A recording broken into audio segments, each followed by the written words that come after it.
Hello and welcome to this India Today special, where we are joined by a very special guest. Joining me is the Pakistani Foreign Minister, Bilawal Bhutto Zardari, who is here in Goa for the two-day Shanghai Cooperation Organization meeting that has just concluded. Appreciate your joining us here, Mr. Bhutto Zardari. Welcome to Goa, welcome to India. You're the first Foreign Minister from Pakistan to be in India in 12 years.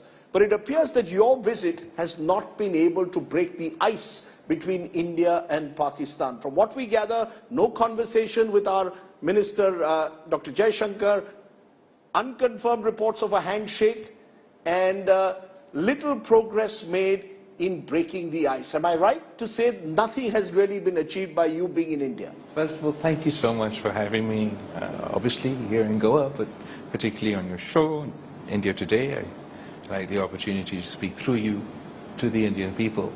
As far as the success of my visit, well, the aim of my visit was to attend the SCO, of which Pakistan is a member, and to that end my visit has been successful. As far as Pakistan's position on bilateral relations with India or any meaningful engagement or dialogue with our Indian counterparts, our position remains unchanged, and that is that until India reviews the actions it took on August 5th, 2019, Pakistan is not in a position to engage bilaterally with India. So that's your unchanged position. Our position is equally firm. Terror and talks don't go together.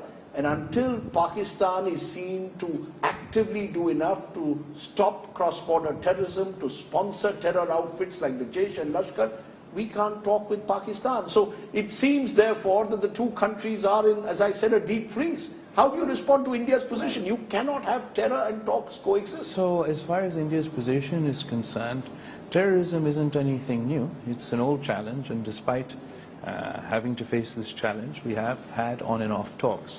So as far as being a consistent position, I don't quite know how consistent it is. As far as the issue of terrorism, Pakistan wants to deal with terrorism not because India says so or the Indian government said so, but because we want to end this menace.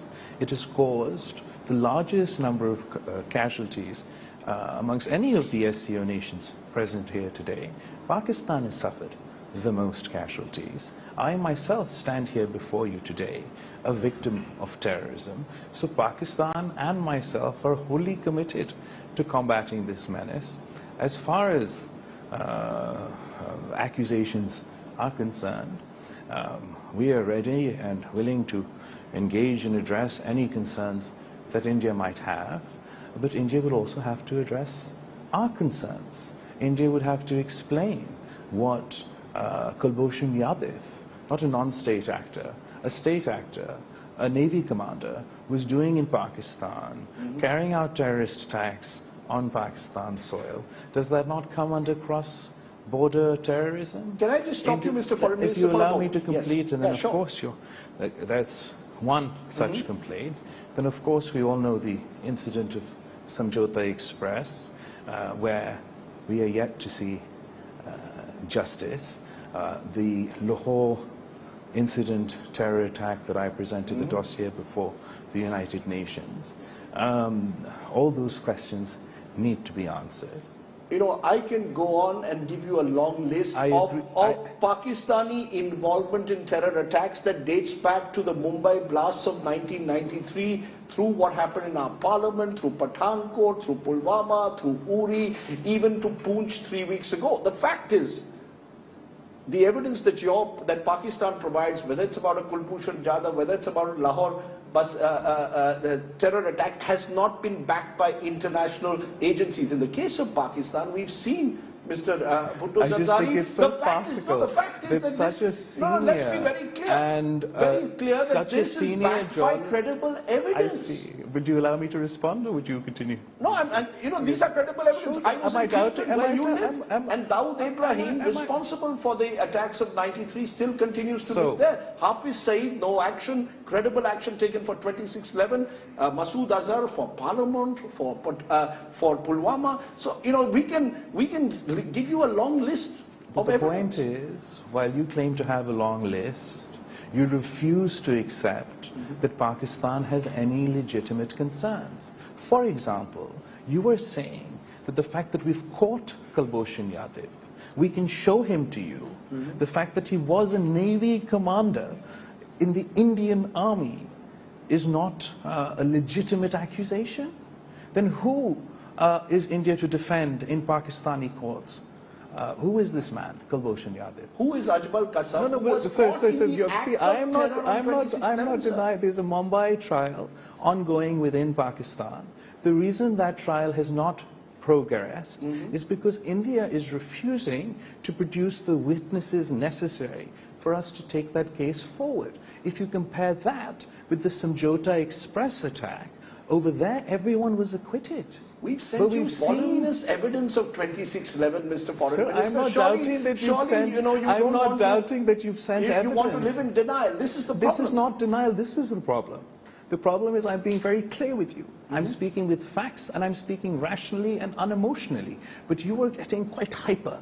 And I would like to suggest that if we are to... I lost friends, sir, in 26/11, with due regards, perhaps. Sir, just as you said today, in your speech, that your mother died in an assassination So by surely, a terrorist. if you lost friends at the Mumbai attack, you too would like to see the conclusion of the Mumbai trial. Yes. So perhaps you will take it up with the government in India that in order to conclude the Mumbai trial, India should consider sending the witnesses necessary in a court of law.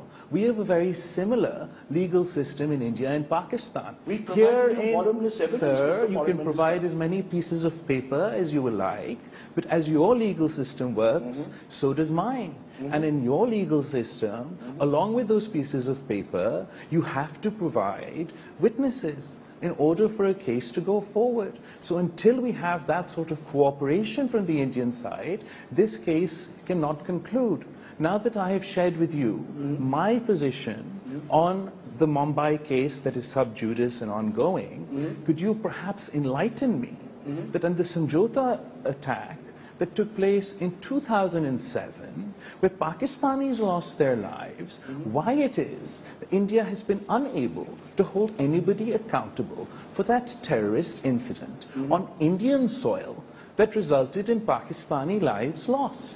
Sir, the fact is, India has prosecuted all its terror cases under the rule of law. We even gave Ajmal Kasam, who was caught in a terror attack, the due process of law. But let me come to your response. Today, at the SCO, you said, let's collectively eradicate the menace of terrorism. Let's not get caught up in weaponizing terrorism for diplomatic point scoring. With due regard, sir, when you say that, isn't it the responsibility of Pakistan, which globally has found itself in the corner for having sponsored terror, to first stop allowing its soil to be used for terror activities against India? Somewhere you've got to start. Otherwise, your words will sound hollow, with all due regard, Mr. Minister. But, sir, our words or our track record speaks for itself.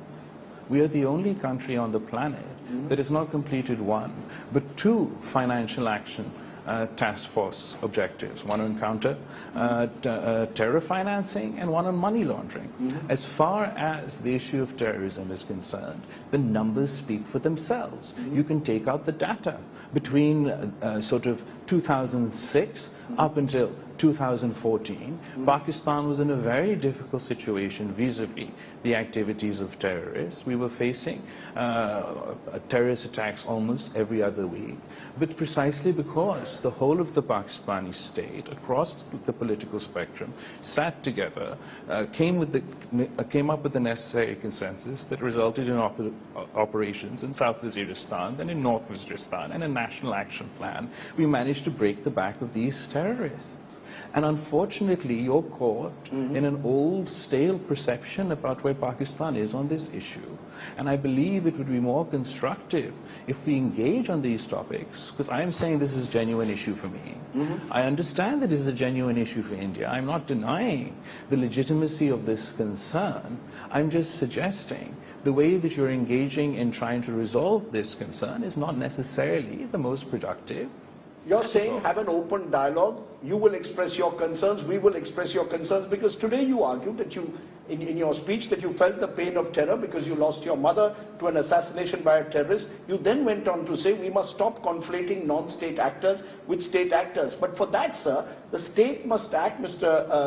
Bhutto Zardari, in a non-partisan fashion against all terror. Absolutely. You can't sponsor terror directed against India and then fight terror within Pakistan or across the Durand with Afghanistan. Do you agree that, one man's terrorist cannot be another man's freedom fighter? And that's our position. That's what I want you to do. I want you to break this fiction that has been fed to you, that we have a different perspective on this issue.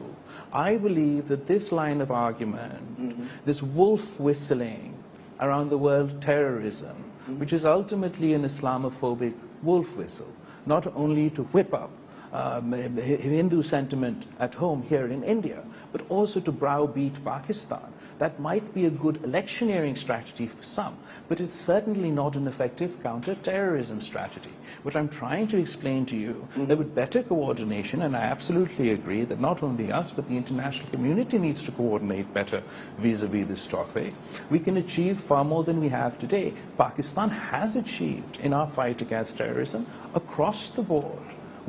This doesn't serve our purpose, neither does it serve your purpose. Why do groups like the Jaish and Lashkar continue to operate from terror camps within Pakistan? Show the world credible action. I mentioned Dawood Ibrahim, sir, because the fact is he lives in Clifton, which is where you live, and the fact is he's lived there since 1993 when the Mumbai blast took place. Act against him, hand him over to India, and maybe that will be the kind of gesture that breaks this frozen peace. So, but the frozen peace is a result of the actions of the 5th August 2019, where India unilaterally violated not only international law, not only UN Security Council resolutions, but also bilateral agreements between India and Pakistan. If we are to have any engagement, if we are to have any dialogue, ultimately, presumably, that will lead to some sort of documentation, some sort of written agreement. And what trust can India and Pakistan have on India's commitment to bilateral agreements or even multilateral agreements? We've seen that they've treated, whether it is our bilateral arrangements or United Nations Security Council resolutions, is nothing less than a piece of paper. The fact is, what happened on in August 2019 is an Indian internal issue. Jammu and Kashmir is an integral part of this country. You're an Oxford-educated individual. Let's be very clear. You know the position of international law. You know United Nations Security Council resolutions. The third time you mentioned UN Security Council resolution. Those resolutions also call for Pakistani army to withdraw from POK, from Gilgit-Baltistan. Are you willing to do that? Obviously, when I say abide by the UN Security Council resolutions, that means I too am ready to abide by the Security Council resolutions. I too would be willing to abide by the United Nations Security Council resolutions. What I wonder is, what confuses me, is why the largest democracy in the world, a country where if the government, I'm not sure about the government, but the people value being a democracy. Why? Why on earth would they be scared of a plebiscite or a referendum of the people of Kashmir deciding their own fate? Are you willing to, therefore, based on what you've just said, withdraw Pakistani army from POK, Gilgit-Baltistan, as per the UN resolution? Because that is also part of the UN resolutions, right at the very top. I'm not denying, I'm unlike you. I'm not choosing to read only one line of the United Nations Security Council resolution, but see it in its entirety. I'm not suggesting unilateral action by Pakistan. Unilateral action is what you did on August 5th, 2019 in Kashmir. Unilateral action, violation of our bilateral agreements and international agreements.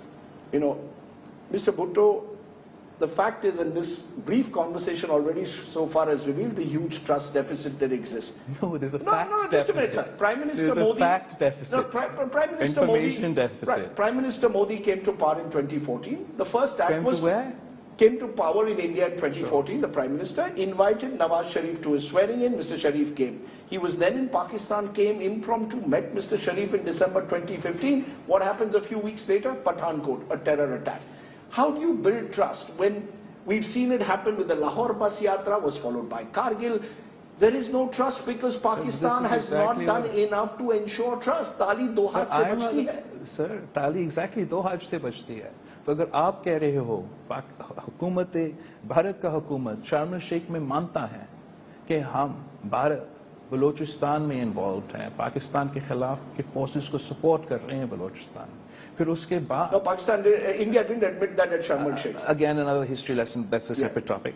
And then اس کے بعد اس کی support کے طور پہ ہم ایک کلبھوشن یادو، ایک Indian citizen جو انڈیا کا نیوی کمانڈر ہے، وہ پاکستان میں پکڑا جاتا ہے، تو کیا this is a state actor? Do you not see a difference between a state actor and a non-state actor? No, I don't see the difference when the non-state actors are actively sponsored by the state actors. Why would state actors sponsor non-state actors to cause the largest number of casualties in our own country? Because they do it when it is directed against India. You act against terror when it involves your own citizens, but not when it involves Indians. I think that is true for you, which is not true for us. You know, your own belligerent comments in a way at times on Prime Minister Modi, Mr. Foreign Minister, have also not helped. It seems that when it comes to Mr. Modi specifically and India in general, Pakistan leaders want to cater to your own domestic gallery. You've made the kind of comments that make it almost difficult, if not impossible, to see how this trust deficit is bridged. So first of all, I think if you assess the domestic politics of both countries, it is in India where Pakistan plays a larger role in your elections, whereas India does not actually feature in our elections. As far as politicking is concerned, we see it from the Pakistani perspective that every time there is an election in India, be it regional elections or national elections, there is a so-called terrorist attack that is exploited for electoral gains. We have no problem with any individual, and our words never intended to cause any effect. Those words were not my words. They were your words? No, you sir, spoke them? Yes, but who was I quoting? I was quoting the Indian citizens. Anyway, I don't want to rehash a conversation that has already happened or quote a BBC documentary. We can have issue with the choice of words that anybody uses, but everybody knows that neither politics is personal nor diplomacy is personal. The question before the people of India or the government of India is, do you want to create an environment that is conducive to talks? Do you want to implement your own stated foreign policy agenda, which is neighbors first? And if India's foreign policy's motto is neighbors first, then they have to do some sort of engagement with one of their neighbors. India's foreign policy wants our neighbors to be good neighbors. They want our neighbors to be neighbors who will not promote violence, who will not target Indian citizens. That's all that they want. We want Pakistan to show and prove with credible evidence that they have stopped sponsoring terror activities, and we can then have a normal relationship, which we all want. At the moment there's no trade, there are no transport links, visas are difficult to get. We want to have a better relationship, but you've got to make that effort. You've got to do more. So the world wants you to do more. We're working for ourselves, not for you, to deal with this issue. And it is an issue of serious concern. If we're going to turn terrorism into a political point, whether it is for domestic politics or geopolitics, then we will not be able to resolve this issue. And frankly, at the moment, this issue has become far more complicated since the fall of Kabul. The manner in which various terrorist organizations that are a threat to me, that are a threat to you, that are a threat to many other countries, are able to coordinate and conduct themselves today was not the case a year ago. At the moment, the fallout of that is being borne by Afghanistan and Pakistan. As I said in my speech today, we may be the first to be affected, but we will most certainly won't be the last. And despite everybody's emotions, despite what may have happened in the past, what I'm suggesting is we must work together to ensure that the inevitable nightmare scenarios don't develop. So you're saying you want to look ahead, you don't want to look in the past, because Hillary Clinton and others have said when you raise snakes in your backyard, they will come one day to sting you. Sir, I'm not suggesting ignore the past. As a history student, I understand it's very important to understand the past. What I'm suggesting to you is that at the moment, we have a very grave security concern developing in our neighborhood. very relevant to the SCO, that will make us forget all terrorist incidents of the past. Created by Pakistan, with due regard, sir. These groups were sponsored in the 1980s by Pakistan? These groups, some groups, not all groups, were sponsored by the United States, not by Pakistan, not by the people of Pakistan. It was a dictator's policy, but obviously facts don't matter to you. What I'm trying to suggest is that we have had issues in the past. They've caused concern for Pakistan. Facts matter to me, sir, with due regard. I'm sure. They may also, they matter to India, they matter to Pakistan. What I'm trying to convey to you is, given the fall of Kabul, there is a potential for a significant increase in terrorist activity. It requires coordination regionally, internationally.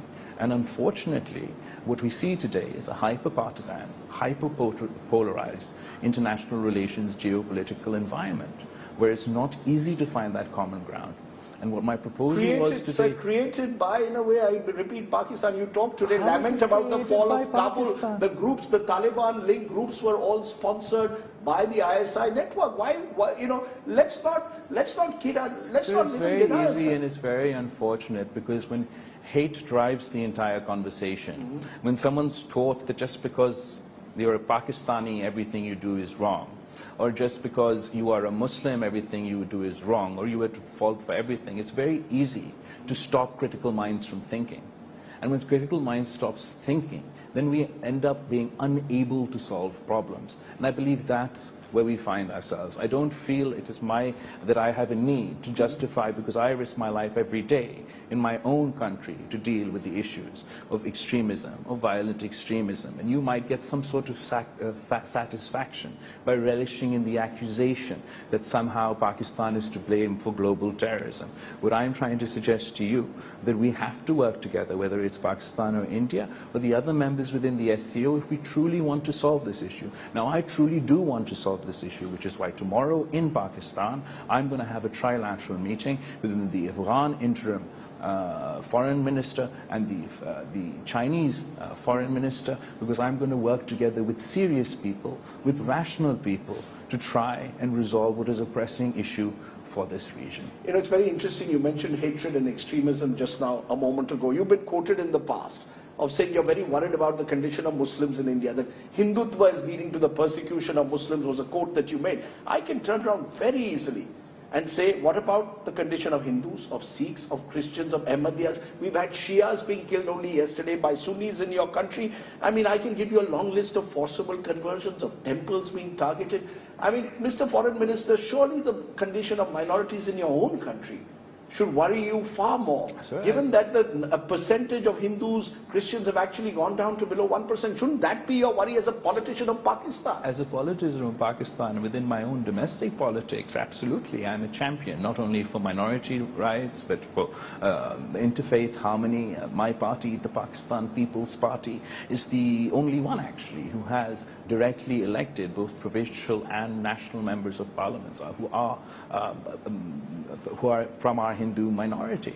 And unfortunately, the state of Indian politics today is such that neither in your upper house nor in your lower house is there a single Muslim member of the BJP. And I think that that speaks volumes for the country, who has the largest Muslim minority on the planet living within its borders. My concern is not isolated to India or to Pakistan, actually. I believe this is a phenomenon we're seeing the world over. So the population of Muslims, ironically, in India has grown in recent times, while in Pakistan the population of Hindus has declined, because there is forcible conversion, there have been attacks on temples. I can give you the long list. If you are saying you and your party is committed to interfaith harmony, you must ensure that this doesn't happen. You come from Sindh, you must ensure it doesn't happen.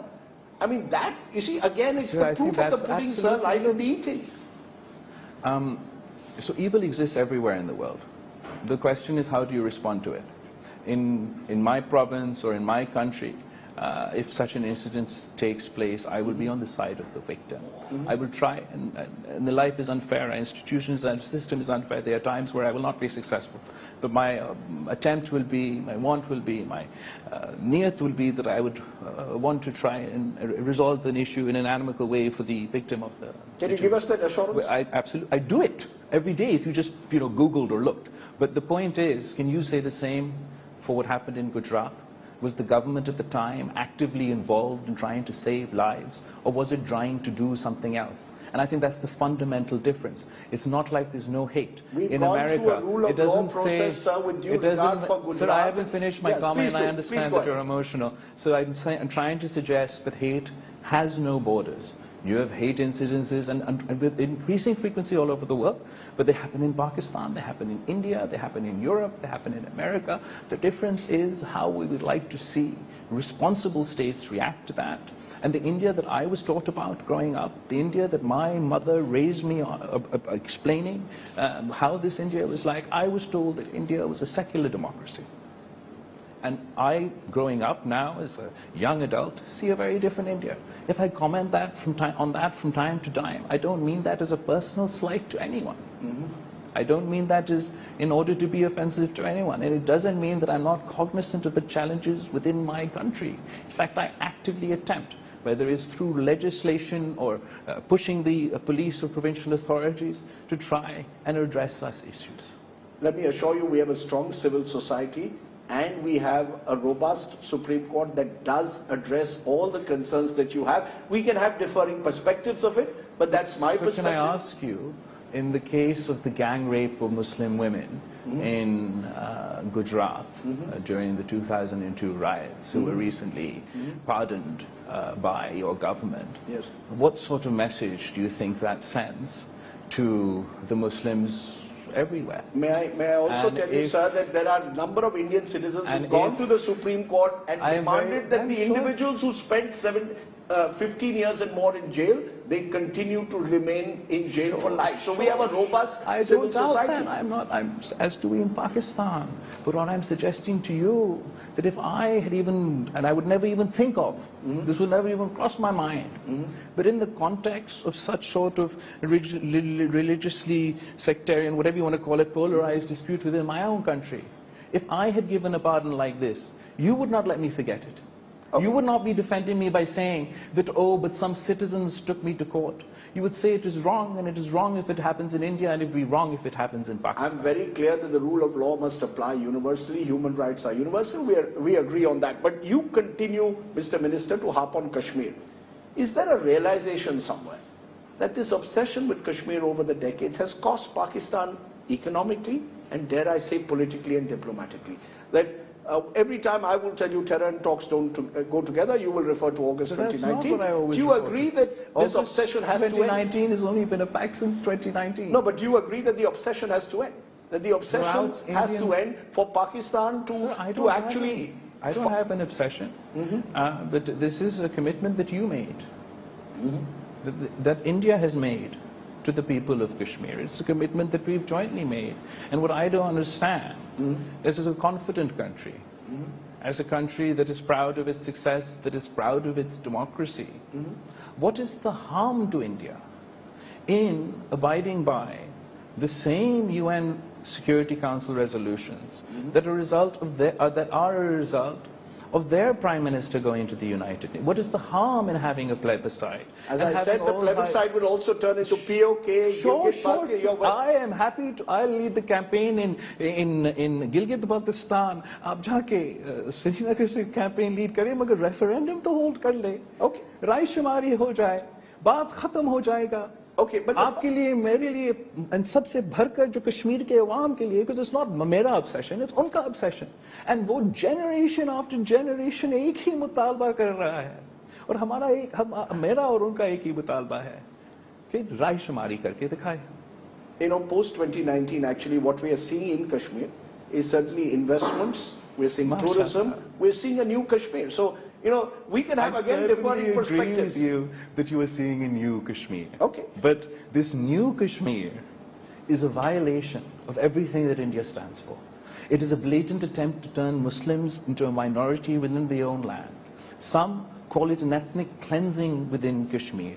The gerrymandering of districts to artificially conflate a minority into a majority. The entire Kashmiri leadership has been imprisoned. It is India, not Pakistan or Kashmir, that is running away from a referendum, that is running away running away from letting the people decide. Okay, as I said, our official position remains that Kashmir is an internal matter. We will resolve it. But look at what it's done. Why did you go to the UN if it was an internal matter? No, I'll tell you what it's done to Pakistan. This support for cross-border terrorism. Look at we don't support cross-border terrorism. Okay, you will say that we will provide you evidence, but look at your economic condition. 36% plus inflation. Just a minute, sir. Foreign exchange reserves at $3 billion, huge public debt of $233 billion.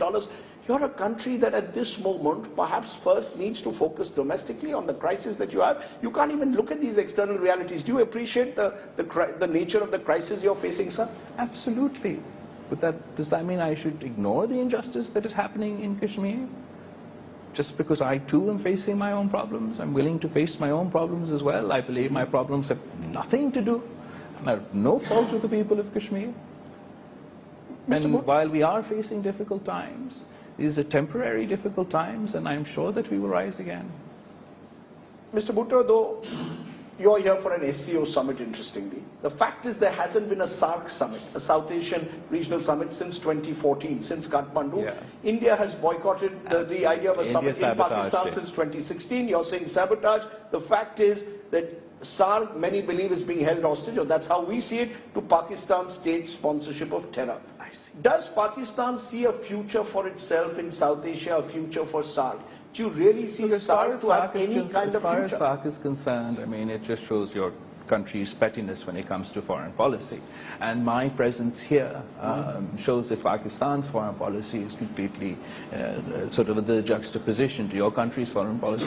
If we don't believe that two wrongs make a right, that cutting our nose to spite our face is a good foreign policy decision, which is why, despite our bilateral differences, despite our position after August 5th, 2019, I chose to attend in person at the SCO, because India is not the only member of the SCO, if you haven't noticed. We're all equal members of this organization, and Pakistan has fantastic bilateral relations with every single other member of this organization, who sees a huge potential in the China-Pakistan economic corridor for regional integration. Let me turn to the politics within Pakistan for a moment. Imran Khan party says you and Shahbaz Sharif have ganged up to delay elections, both provincial and general elections. Will Pakistan hold elections on time? Have you ganged up against Imran Khan? No.